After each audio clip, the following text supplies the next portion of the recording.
अच्छा, हिंदुस्तान हमारा हमारा सारे जहां से अच्छा,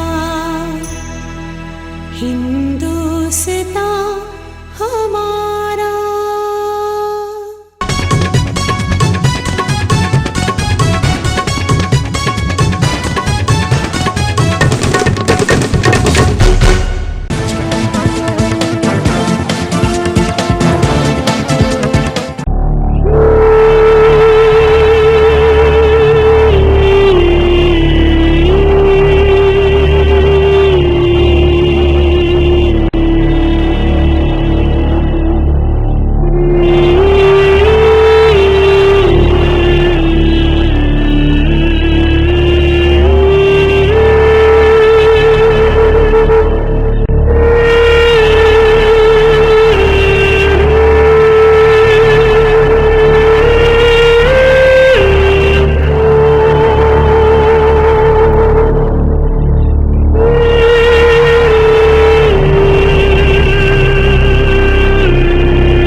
ಆತ್ಮೀಯರೇ, ನಾವು ಇವತ್ತು ನಿಮಗೆ ಒಂದು ವಿಶೇಷವಾದ ವರದಿಯನ್ನು ಹೇಳಲಿಕ್ಕೆ ಹೊರಟಿದ್ದೇವೆ.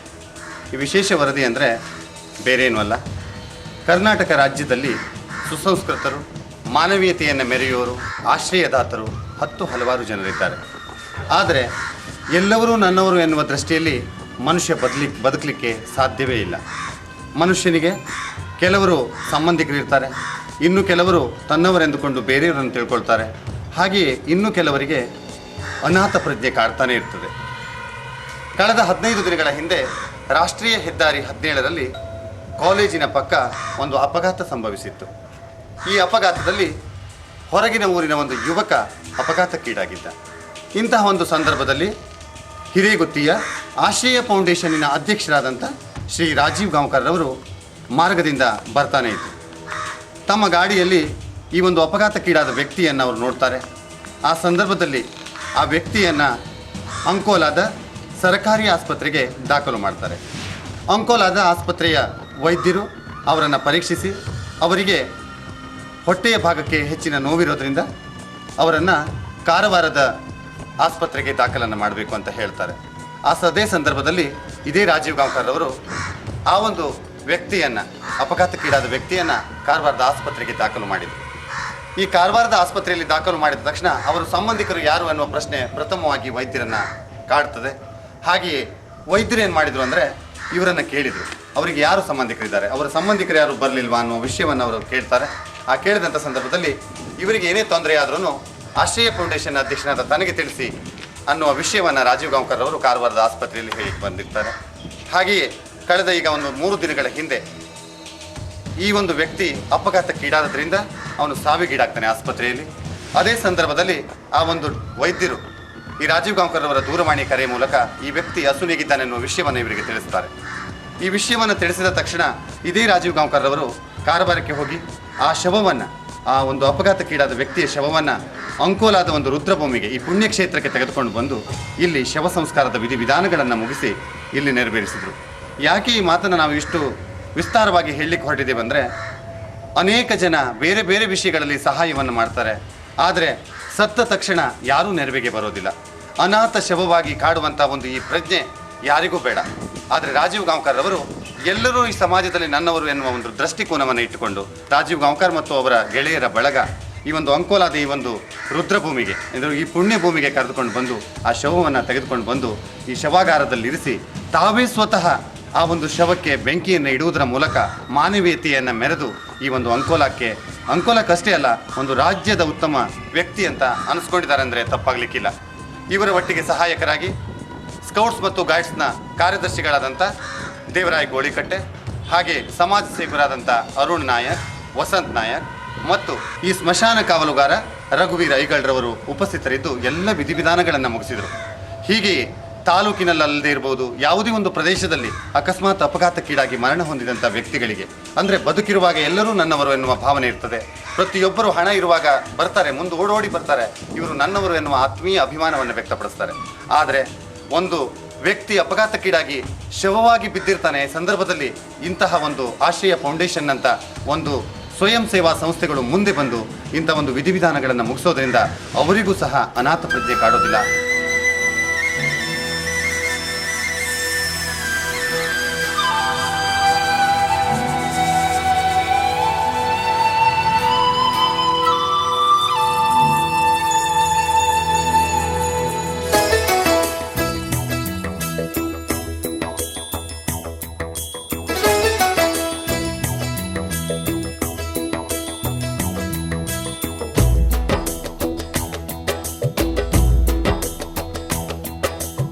ಎಲ್ಲೋ ಹುಟ್ಟಿ ಎಲ್ಲೋ ಹರಿದು ಎಲ್ಲೋ ಸೇರುವ ನದಿಗೆ,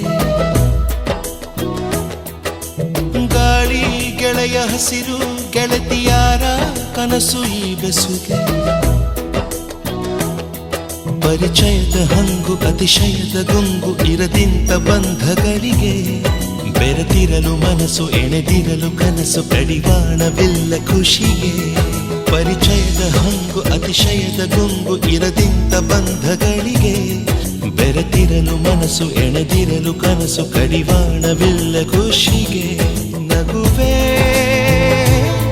ಬದುಕು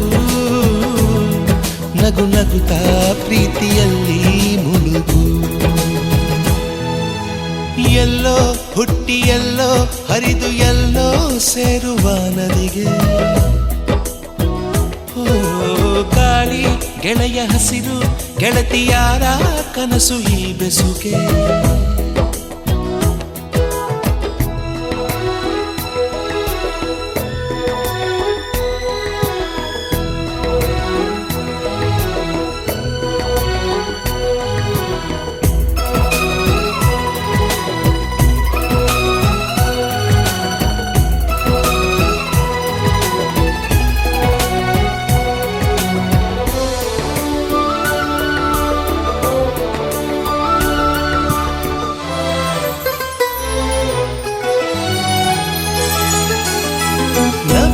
ಕುಣಿಯೋ ಮೊದಲು ಕರಗೋದು ಯಾಕೆ ಮುಗಿಲು, ಹರಿಸಿ ಪ್ರೀತಿಯ ಹೊನಲು ಹರಡೋದ್ಯಾಕೆ ಹೊಂಬಿಸಿಲು, ಹುಣ್ಣಿಮೆ ಚಂದಿರ ನಗಲು ಮೈ ಮರೆಯೋದ್ಯಾಕೆ ಕಡಲು, ನುಡಿಸಿ ಪ್ರೀತಿಯ ಕೊಡಲು ಹಾಡೋದ್ಯಾಕೆ ಹಕ್ಕಿಗಳು, ಈ ಗೆಳೆತನದ ಸೃಷ್ಟಿ ಅಂತ ವಿಸ್ಮಯ, ಭಗವಂತ ನೀನು ಕವಿಯ ಬರದಂತ ಕವಿತೆ ಭುವಿಯ, ಅಹರಮಣೀಯ ನಿನೈ ಕಾವ್ಯ, ಎಲ್ಲೋ ಹುಟ್ಟಿ ಎಲ್ಲೋ ಹರಿದು ಎಲ್ಲೋ ಸೇರುವ ನದಿಗೆ,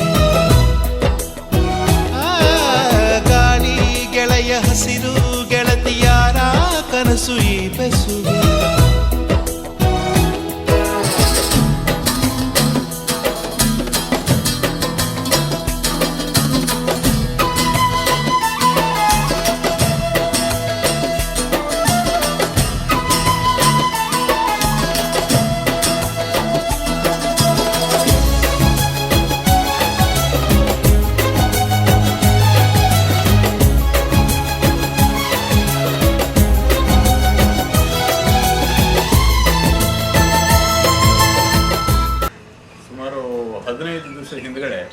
ದಾರಿಲಿ ಹೋಗ್ತಾ ಇವನು ಹೈವೇಲಿ ಪಾಪ ಬಿದ್ದಿದ್ದ.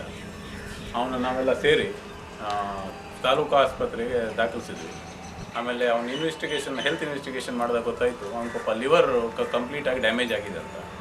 ಅವಾಗ ಅವ್ನು ಸ್ವಲ್ಪ ಮಾತಾಡ್ತಾ ಅವ್ನು ವಿಚಾರಿಸಿ ಅವ್ನು ಪಾಪ ತನ್ನ ಹೆಸರು ಶಿವಪ್ಪ ಅಂತ ಹೇಳಿ ಊರು ಗಜೇಂದ್ರಗಢ ಅಂತ ಹೇಳ್ಕೊಂಡಿದ್ದ.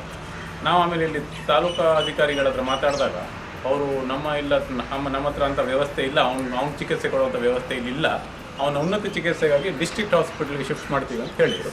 ಇಲ್ಲಿಂದ ಪಾಪ ಡಿಸ್ಟ್ರಿಕ್ಟ್ ಹಾಸ್ಪಿಟ್ಲಿಗೆ ಶಿಫ್ಟ್ ಮಾಡಲಾಗಿತ್ತು. ಆದರೆ ಅವತ್ತೇ ನಮ್ಗೆ ಗೊತ್ತಾಗಿತ್ತು ಅವನು ಉಳಿಯಲ್ಲ ಅಂತ.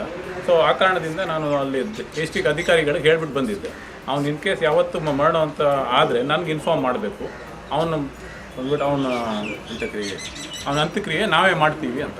ಯಾಕೆ ಅಂದರೆ ಅವನು ಇಲ್ಲಿ ಅಡ್ಮಿಟ್ ಆದಾಗ 2 ದಿವಸ ಅವನ ಹತ್ರ ಅಲ್ಲಿ ಇನ್ಫ್ಯಾಕ್ಟ್ ಓಡಾಡಿದಾಗ ಏನೋ ಒಂಥರ ಬಾಂಧವ್ಯತೆ ಡೆವಲಪ್ ಆಯಿತು. ಅದು ಪಾಪ ಅವನ ಆರ್ಥಿಕ ಪರಿಸ್ಥಿತಿ ಇರ್ಬೋದು, ಅವನ ಹೆಲ್ತ್ ಕಾರಣದಿಂದ ಇರ್ಬೋದು, ಯಾವ ಕಾರಣ ಅಂತ ಗೊತ್ತಿಲ್ಲ. ಆದರೆ ಅವತ್ತೇ ನನಗೆ ಅನಿಸಿತ್ತು ಇದನ್ನು ನಾನು ಸ್ಟಾರ್ಟ್ ಮಾಡಿದ್ದೀನಿ, ಇದಕ್ಕೊಂದು ಅಂತ್ಯನೂ ನಾನೇ ಕೊಡಬೇಕು ಅಂತ ಅಂದ್ಕೊಂಡಿದ್ದೆ. ಆ ಕಾರಣದಿಂದ ನಾವೆಲ್ಲ ಇವತ್ತು ಸೇರಿ ಅವ್ರಿಗೊಂದು ಪಾಪ ಮೋಕ್ಷ ಕೊಡೋ ಪ್ರಯತ್ನ ಪಟ್ಟಿದ್ದೀವಿ. ಇದು ಇತರೆ ಜನಕ್ಕೂ ಒಂದು ಮಾದರಿ ಆಗಲಿ, ಯಾವುದೇ ಒಂದು ಮನುಷ್ಯ ಸಮಾಜದಲ್ಲಿ ಈ ಥರ ಆಗಬಾರ್ದು ಅಂತ ನಾನು ಬಯಸ್ತೀನಿ. ಇನ್ ಕೇಸ್ ಆ ಥರ ಆದಲ್ಲೂ ನಾವೆಲ್ಲ ಮಾನವೀಯತೆ ದೃಷ್ಟಿಯಿಂದ ಅವ್ರಿಗೆ ನಮ್ಮ ಕೈಲಾಗಿ ಸಹಾಯ ಮಾಡೋಣ ಅಂತ ಹೇಳ್ತಾ ಮುಗಿಸ್ತೀನಿ. ಇವರಿಗೆ ಇಂತಹ ಒಂದು ಸತ್ತಂಥ ಶವಕ್ಕೆ ಮುಕ್ತಿ ಸಿಗ್ತದೆ. ಈ ಮುಕ್ತಿಯನ್ನು ದೊರಕಿಸಿಕೊಡುವಲ್ಲಿ ಆಶ್ರಯ ಫೌಂಡೇಶನ್ನ ರಾಜೀವ್ ಗಾಂವ್ಕರ್ ಅವರು ಆಶ್ರಯದಾತರಾಗಿದ್ದಾರೆ. ಅವರ ಬಳಗಕ್ಕೂ ಅವರು ಈ ಒಂದು ವಿಧಿವಿಧಾನಗಳನ್ನು ಮುಗಿಸಿಕೊಂಡಂಥ ಅವರೆಲ್ಲ ಗೆಳೆಯರ ಬಳಗಕ್ಕೆ ಸಿಟಿ ನ್ಯೂಸ್ನ ಪರವಾಗಿ ನಾವು ಅಭಿನಂದನೆಗಳನ್ನು ಸಲ್ಲಿಸಲೇಬೇಕಾಗಿದೆ. ಎಲ್ಲೋ ಹುಟ್ಟಿ ಎಲ್ಲೋ ಹರಿದು ಎಲ್ಲೋ ಸೇರುವ ನದಿಗೆ ಗಾಳಿ ಗೆಳೆಯ ಹಸಿರು ಗೆಳತಿಯಾರ ಕನಸು ಈ ಬೆಸುಗೆ ಪರಿಚಯದ ಹಂಗು ಅತಿಶಯದ ಗುಂಗು ಇರದಿಂತ ಬಂಧಗಳಿಗೆ ಬೆರೆತಿರಲು ಮನಸ್ಸು ಎಣೆದಿರಲು ಕನಸು ಕಡಿವಾಣವಿಲ್ಲ ಖುಷಿಗೆ ಪರಿಚಯದ ಹಂಗು ಅತಿಶಯದ ಗುಂಗು ಇರದಿ ಅದೇ ಹೇಳಿದಾಗ ಅದೇ ಸಹ ಸಿದ್ದು ರಾಜನಾಯ್ಕರು ಹೇಳಿದರು, ನನಗೂ ಕೂಡ ಫೋನ್ ಮಾಡಿದರು. ನಾವು ಕೂಡ ಅಲ್ಲಿ ಹೋಗಿ ನೋಡಿದವಾಗ ತುಂಬ ಖೇದಕರ ಅನಿಸುತ್ತೆ ನಮಗೆ. ಯಾಕಂದರೆ ನಾವು ಯಾವುದೇ ಇರಲಿ ಒಬ್ಬನಿಗೆ ಆಗದಿದ್ದವನಿಗೆ ಸಹಾಯ ಮಾಡುವಂಥ ಕೂಡ ನಮ್ಮ ರಾಜೀವ್ ನಾಯ್ಕರದ್ದು ಕೂಡ ನಮ್ಮದು ಕೂಡ ಹಾಗೆಯೇ. ಅದರಂತೆ ಇವತ್ತು ಕೂಡ ಅಲ್ಲಿ ಕಾರವಾರದಲ್ಲಿ ಮರಣ ಹೊಂದಿದ್ರು ಅಂತ ಫೋನ್ ಮಾಡಿದರು. ನಾವು ಕೂಡಲೇ ಇಲ್ಲಿ ಬಂದುಕೊಂಡು ಇಲ್ಲಿ ಈ ಸ್ಮಶಾನ ಕಾರ್ಯದಲ್ಲಿ ಏನೇನು ವ್ಯವಸ್ಥೆ ಆಗಬೇಕು ಅಷ್ಟು ವ್ಯವಸ್ಥೆಗೆ ನಮ್ಮ ಐಗಾರರನ್ನು ಹಿಡಿದು ಇಲ್ಲಿ ಎಲ್ಲ ವ್ಯವಸ್ಥೆಯನ್ನು ಮಾಡಿಟ್ರೆ ಅವರು ಹೋಗಿ ಕಾರವಾರದಿಂದ ಹೆಣ ತಗೊಬಂದರು. ಹಾಗೆ ಎಲ್ಲರೂ ಕೂಡಿ ನಾವು ನಿಮಗೆಲ್ಲ ತಿಳಿಸಿದ್ವಿ ಹೀಗೆ ಉಂಟು ನಮ್ಮ ಅಂತೇಳಿ. ಅವರು ಕೂಡ ಬಂದುಕೊಂಡು ಈಗ ಅವನ ಅಂತ್ಯ ಸಂಸ್ಕಾರ ನಾವೆಲ್ಲರೂ ಕೂಡಿ ಮಾಡಿದ್ವಿ ಅಂತ ಹೇಳ್ತಾ ಈ ಮುಂದಿನ ಹೀಗೆ ಯಾರಿಗೆ ಏನು ತೊಂದರೆ ಆದರೂ ಕೂಡ ಈ ಥರ ಸಾರ್ವಜನಿಕರು ಎಲ್ಲರೂ ಕೂಡಿ ಇನ್ನೂ ಹೆಚ್ಚಿನ ಸಂಖ್ಯೆಯಲ್ಲಿ ಬಂದು ಇಂಥ ಕಾರ್ಯಕ್ರಮ ಮಾಡಬೇಕು ಅಂತ ಹೇಳಿ ನಾನು ಈ ಸಮಯದಲ್ಲಿ ಹೇಳಲಿಕ್ಕೆ ಬಯಸ್ತೇನೆ.